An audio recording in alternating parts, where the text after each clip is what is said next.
বন্ধুরা, তোমরা সবাই কেমন আছো? আশা করি সবাই ভালো আছো। তো এখন কি রান্না হচ্ছে বলো তো? বিরিয়ানি। আমার বাপের বাড়িতে কীর্তন গেল, তোমরা সবাই জানো। আর তারপরে নিরামিষ খেতে খেতে খেতে খেতে কারোর আর ভালো লাগছে না, তাই আজকে রান্না হচ্ছে বিরিয়ানি। এটা হচ্ছে কীর্তনের দুদিন পরে। তো দেখো, এখানে বিরিয়ানির জন্য তোমরা দেখলে দুধটা রেডি করা হয়েছে জাফরান দিয়ে। আর ওখানে পেঁয়াজ বেরেস্তা করে রাখা আছে, তারপরে চাল ভিজোতে দেওয়া আছে, তোমরা দেখলে। এই যে চাল দেখো ভেজাতে দেওয়া। তো মাংসটা মানে ঘরের মধ্যে রেডি করা হচ্ছে, মনে হচ্ছে মাংস রেডি হয়ে গেছে। এই দেখো মাংস দেখেছো, আলুটা পেঁয়াজের রসে ফুটিয়ে তার ওপরে মাংসটা ঢেলে দেওয়া হয়েছে। এবারে বিরিয়ানির হাঁড়িটা রেডি হচ্ছে, ভাতও রেডি হয়ে গেছে। তো এগুলো আমি দেখাইনি। ভাত রেডি করা তোমাদের কি দেখাবো বলো, ভাত যেরকম হয় সেরকমই। আর মাংসটা ঘর থেকে রেডি করে আনা হয়েছে, আমাদের উঠোনে বিরিয়ানিটা মানে রান্না হচ্ছে। তো দেখো এই যে আর মাংসটা হাঁড়িতে ঢেলে দেওয়া হয়েছে, তা মাংসের কাইটাও ভালো করে কাচিয়ে নিল। তারপরে দেখো এর মধ্যে দিয়ে দিয়েছে বিরিয়ানি মশলাও একটু দেওয়া হয়েছে। আর একটা জায়গায়ও বিরিয়ানি রেডি হচ্ছিল, এই যে এই গামলাটা তোমাদের দেখিয়ে দিলাম। তো দু জায়গায় হচ্ছিল, তো যেহেতু আমি মানে একটা রেডি করা তোমাদের দেখাচ্ছি, যে একটা হাঁড়িতে যেটা রেডি করেছে সেটা দেখাচ্ছি, কিন্তু দু জায়গায় রেডি হচ্ছিল বিরিয়ানি, দুটো জায়গায়। মানে আমাদের বিরিয়ানির হাঁড়িটা তো ছোট ছিল, ওই জন্য এক জায়গায় হচ্ছিল না, তার জন্য দু জায়গায় করা হচ্ছিল। আর এদিক দিয়ে দেখো আমার মামি শশা তুলে খাচ্ছে।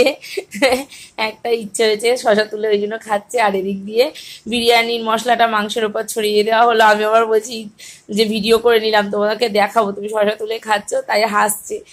আর এই দেখো বিরিয়ানির যে ভাতটা আছে সেটা এবারে এই মাংসের উপরে ঢেলে দেবে। তো অনেকটা ভাত যেহেতু একসাথে ঢালা হয়নি, মানে হাফ হাফ করে দু জায়গায় করা হচ্ছে, যেহেতু হাফ হাফ করে দেওয়া হবে। তো এখানটায় ভাতটা দেওয়ার পরে কাকিমুনি একটুখানি ছড়িয়ে দিচ্ছে ভাতটা ওপর দিয়ে। তারপরে দিয়ে দিচ্ছে বিরিয়ানি মশলা, যা যা দিতে হয় তোমরা জানো বিরিয়ানিতে। তারপর বেরেস্তা দেওয়া হচ্ছে। এখন বেরেস্তাটা দেওয়ার পরে ভাতটা কি কালারফুল লাগছে একটু দেখো। আমার তো হেভি দারুণ লাগছে, মানে এখনই তুলে খেয়ে নিই। আমার এত লোভ হচ্ছিল, ভয়েস ওভার দেওয়ার সময় মনে হচ্ছিল যদি এক প্লেট হতো। তো যাই হোক, তার উপরে দিয়ে দিল দুধ আর জাফরান মেশানো যে লিকুইডটা ছিল ওটা দিয়ে দিচ্ছে। তো এই দেখো দুধ আর জাফরান মেশানো এটা দিলে কি কালারটা খুব সুন্দর আসবে, তার জন্য দিচ্ছে। তো আমরা পাকাপোক্ত নই বিরিয়ানি করাতে, মোটামুটিভাবে করছি আমরা বাড়িতে। তো তোমরা যারা ভালো জানো বিরিয়ানি করতে, তারা একটু কমেন্টসে জানিও যে এর থেকেও আরও কীভাবে ভালোভাবে করা যায়, ঠিক আছে? তাহলে আরও উপকার হবে। পরের বারে তোমাদের কমেন্টস পড়ে আমি বিরিয়ানি বানাবো। তো যদিও আমি বানাচ্ছি না, আমি একটুখানি সাথে আছি, বানাচ্ছে কাকু আর কাকিমুনি। আর এদিক দিয়ে দেখো সাদা তেল ঘি এগুলো দিয়ে দিচ্ছে, মানে ঘিটাই দিচ্ছে, সাদা তেল দিচ্ছে না। এই যে ঘি যত কৌটো ধরে ঘি ঢালছে, দেখেছো কত ঘি দিচ্ছে, দেখো একবার কৌটো ধরে পুরো ঘি ঢালছে। তো ঘিটা দিয়ে দিল। তো এবারে বিরিয়ানি সব কিছুই মোটামুটি দেওয়া হয়ে গেছে। তো এবারে এই হাঁড়িটা প্রায় রেডি।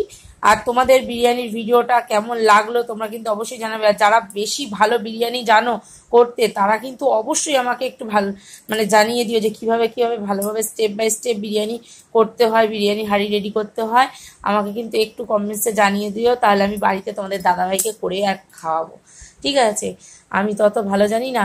আর ভিডিওটা ভালো লাগলে লাইক কমেন্ট শেয়ার অবশ্যই করে দিও। আর এই যে বিরিয়ানি ঢাকনা চেপে গেল, এবার দমে যাবে বিরিয়ানি।